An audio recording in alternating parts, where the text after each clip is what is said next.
नमस्कार, मी विजन बोलतोय. विजन 360 मराठीमध्ये आपल्या सर्वांचं स्वागत आहे. तुमचं आजच्या या विशेष भागात जगातली महायुद्धे आजवर जमीन, हवेत किंवा समुद्रात लढली गेली, पण 21व्या शतकातलं सर्वात मोठं युद्ध एका अशा गोष्टीसाठी लढलं जात आहे जी तुमच्या नखापेक्षाही लहान आहे. होय, आपण बोलत आहोत सेमीकंडक्टर चिप्स बद्दल. आज अमेरिका आणि चीन या दोन महासत्ता एकमेकांसमोर उभ्या टाकल्या आहेत आणि त्यांच्या या संघर्षाचा केंद्रबिंदू आहे मायक्रोचिप. तुम्ही जो स्मार्टफोन वापरत आहात, जी कार चालवता, रुग्णालयातील व्हेंटिलेटर्स किंवा अगदी देशाच्या सीमेवर तैनात असलेली अत्याधुनिक क्षेपणास्त्रे, यापैकी कोणतीही गोष्ट या चिप शिवाय चालू शकत नाही. 21व्या शतकातला हा नवा तेल, ज्याला न्यू ऑइल आहे, ज्याच्या हातात या चिप्सची मक्तेदारी, त्याच्या हातात जगाची सत्ता. आज आपण या चिप वॉरचे संपूर्ण विश्लेषण करणार आहोत. ही लढाई कशी सुरू झाली, अमेरिका यात वरचढ आहे की चीन, आणि भारतासाठी यात काय दडलंय, चला समजून घेऊया. सर्वात आधी हे समजून घेऊया की ही चिप नक्की काय आहे आणि अमेरिका यावर इतका जोर का देत आहे. सेमीकंडक्टर चिप्स म्हणजे इलेक्ट्रॉनिक उपकरणाचा मेंदू. गेल्या काही वर्षात चीनने तंत्रज्ञान क्षेत्रात प्रचंड झेप घेतली आहे. आर्टिफिशियल इंटेलिजन्स, 5G आणि लष्करी आधुनिकीकरण यात चीन अमेरिकेला मागे टाकले आहे. अशी भीती वॉशिंग्टनला वाटू लागली. यावर अमेरिकेने काय उपाय शोधला? निर्बंध. ऑक्टोबर 2022 मध्ये अमेरिकेचे राष्ट्राध्यक्ष जो बायडन यांनी एक अत्यंत कठोर निर्णय घेतला. त्यांनी अशा कोणत्याही अमेरिकन तंत्रज्ञानाच्या चीनमधील निर्यातीवर बंदी घातली ज्याचा वापर प्रगत चिप्स बनवण्यासाठी होऊ शकतो. अमेरिकेचा उद्देश स्पष्ट आहे, चीनची प्रगती रोका. अमेरिकेने केवळ स्वतःचेच निर्बंध लादले नाहीत, तर नेदरलँड आणि जपान सारख्या देशांनाही चीनला चिप बनवणाऱ्या मशीन्स देण्यापासून रोखले. ASML ही नेदरलँडची कंपनी जगातली एकमेव अशी कंपनी आहे जी अत्याधुनिक चिप्स बनवणाऱ्या मशीन्स बनवते. अमेरिकेच्या दबावामुळे त्यांनी चीनला या मशीन्स देणे बंद केले. थोडक्यात सांगायचे तर अमेरिकेचे चीनची ऑक्सिजन लाईन कापण्याचा प्रयत्न केला आहे.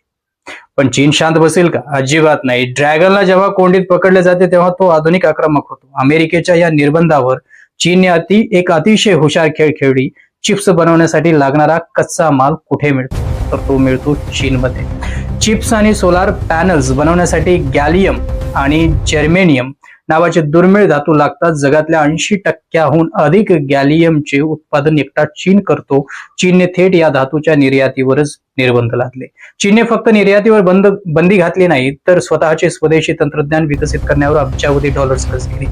याचे सर्वात मोठे उदाहरण म्हणजे हुआवे कंपनी. अमेरिकेने ज्या कंपनीवर बंदी घातली होती त्याच कंपनीने नुकताच असा स्मार्टफोन बाजारात आणला ज्यात चीनने बनवलेली 7 नॅनोमीटरची प्रगत चिप होती.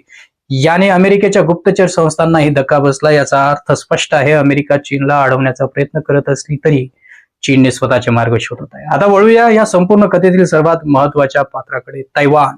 तैवान हा चीनच्या किनाऱ्याजवळचा एक छोटासा बेट देश आहे, पण जगातील 60% पेक्षा जास्त सेमीकंडक्टर्स आणि 90% पेक्षा जास्त अत्याधुनिक चिप्स एकटा तैवान बनवतो. तैवानची कंपनी TSMC आज ही जगातली सर्वात महत्वाची कंपनी बनली आहे.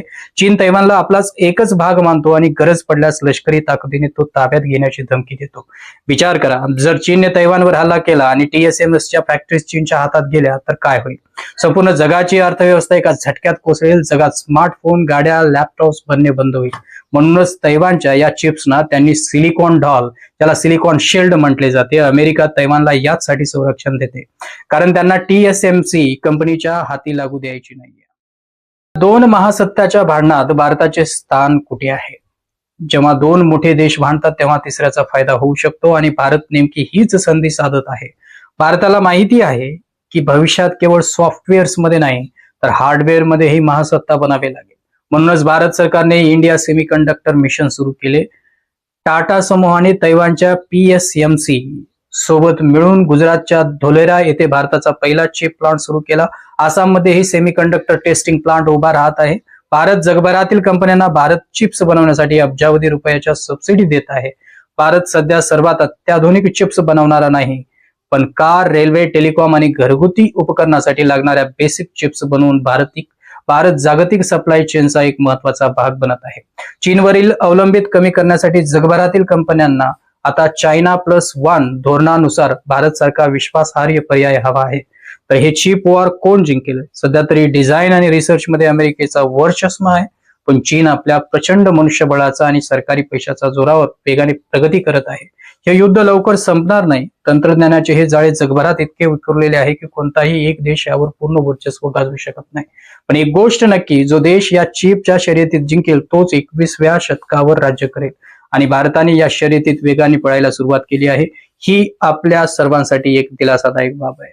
आजच्या भागात एवढेच. तुम्हाला काय वाटते, या चिप युद्धामुळे खरेच अर्थाने कोणाचे नुकसान होत आहे?